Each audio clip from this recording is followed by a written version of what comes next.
Bagaimanakah menurut sahabat tentang sikap dan perilaku pasukan kamikaze?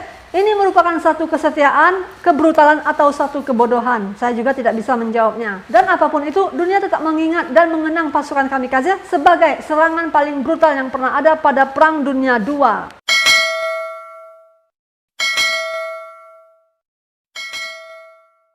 Hai sahabat semua, berjumpa lagi dengan saya Eli Dartinian. Apa kabar sahabat semua? Semoga selalu sehat, sukses, dan selalu dalam lindungan Tuhan Yang Maha Esa. Seperti biasa, sahabat boleh memanggil saya Bunda atau Cici, disesuaikan dengan umur saja, yang penting kita bisa bersahabat di sini.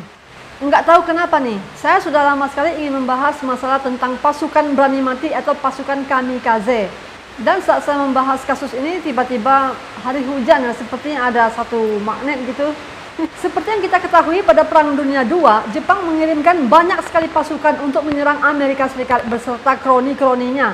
Pasukan-pasukan elit Jepang yang sangat terkenal antara lain Kompetitai, pasukan pembantai, dan pasukan kamikaze, yaitu pasukan berani mati atau serangan bunuh diri. Kamikaze sendiri mengandung arti angin dewa. Jadi pasukan angin dewa merupakan pasukan paling brutal di Perang Dunia II. Bayangkan saja.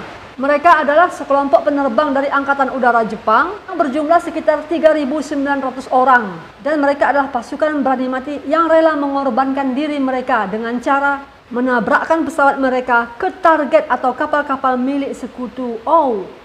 Ketika bergabung sebagai anggota pasukan kamikaze, maka mereka sudah tahu bahwa mereka akan mati mengorbankan diri mereka dalam sebuah peperangan. Namun pasukan ini melakukannya dengan sangat setia atau loyal tanpa paksaan, dan orang sering berpikir bahwa mereka sudah dicuci otaknya, tetapi tidak. Mereka hanyalah manusia biasa yang juga takut akan kematian, dan mereka juga mempunyai rasa cinta kasih. Tetapi mengapa mereka ingin melakukan ini?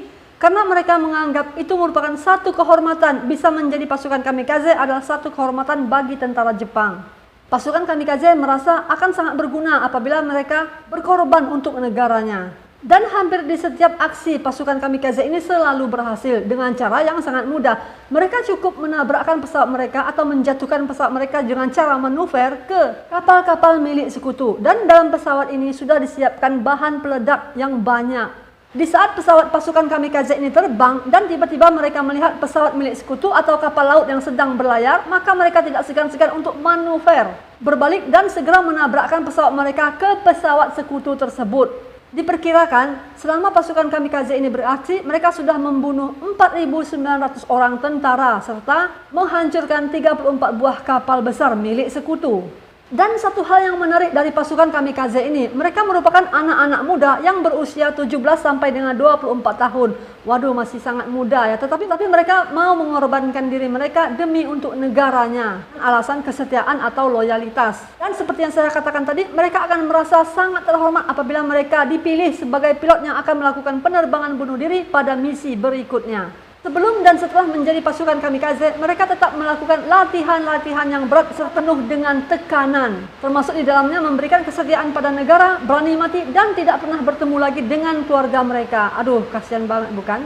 Dan salah satu serangan terbesar kamikaze yang membuat tentara sekutu Amerika menjadi keok adalah Perang Okinawa.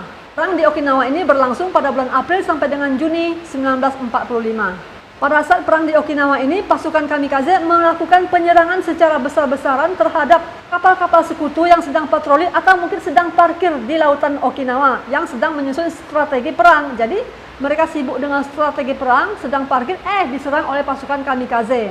Dan di perang Okinawa ini juga ribuan tentara banyak yang mati serta menghancurkan 30 buah kapal perang milik sekutu.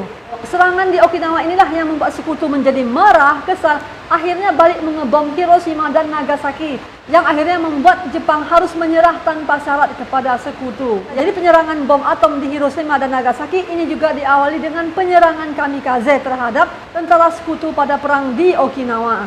Pada intinya, pada saat itu tidak ada kekuatan yang lebih hebat dari sekutu ya. Karena mereka mendapatkan serangan dari pasukan kamikaze membuat sekutu marah, akhirnya mereka balik menyerang mengebom Hiroshima dan Nagasaki, yang memaksa negara Jepang untuk menyerah tanpa syarat serta mengakui kekuatan kehebatan sekutu. Sebenarnya pasukan kamikaze ini terbentuk bukan direncanakan. Awalnya adalah seorang Letnan Fusatalida yang berusia 28 tahun. Pada serangan Jepang di Pearl Harbor 7 Desember 1941, seorang Letnan Fusatalida mengoperasikan pesawatnya dan tiba-tiba pesawatnya ini mengalami kerusakan teknis.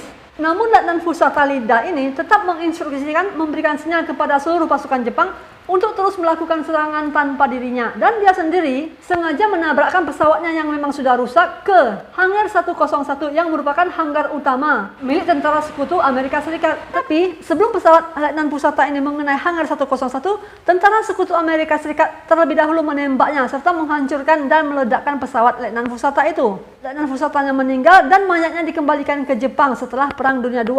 Namun walaupun Letnan Fusata ini sudah meninggal, aksinya tetap dikenal sebagai kamikaze pertama, dan aksi yang dilakukan oleh Letnan Fusata inilah yang telah mengilhami untuk berdirinya pasukan kamikaze. Di lain sisi, ada sedikit cerita sedih tentang pasukan kamikaze.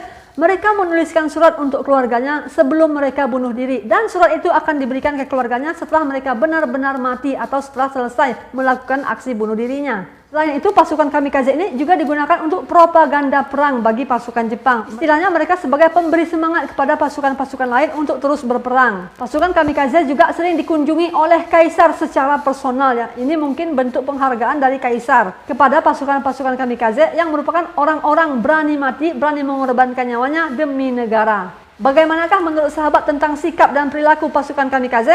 Ini merupakan satu kesetiaan, kebrutalan, atau satu kebodohan? Saya juga tidak bisa menjawabnya. Dan apapun itu, dunia tetap mengingat dan mengenang pasukan kamikaze sebagai serangan paling brutal yang pernah ada pada Perang Dunia II, serta menganggap pasukan kamikaze adalah pasukan yang sangat setia kepada negaranya. Di akhir video ini saya ingin mengucapkan terima kasih kepada sahabat semua yang sudah menonton video saya.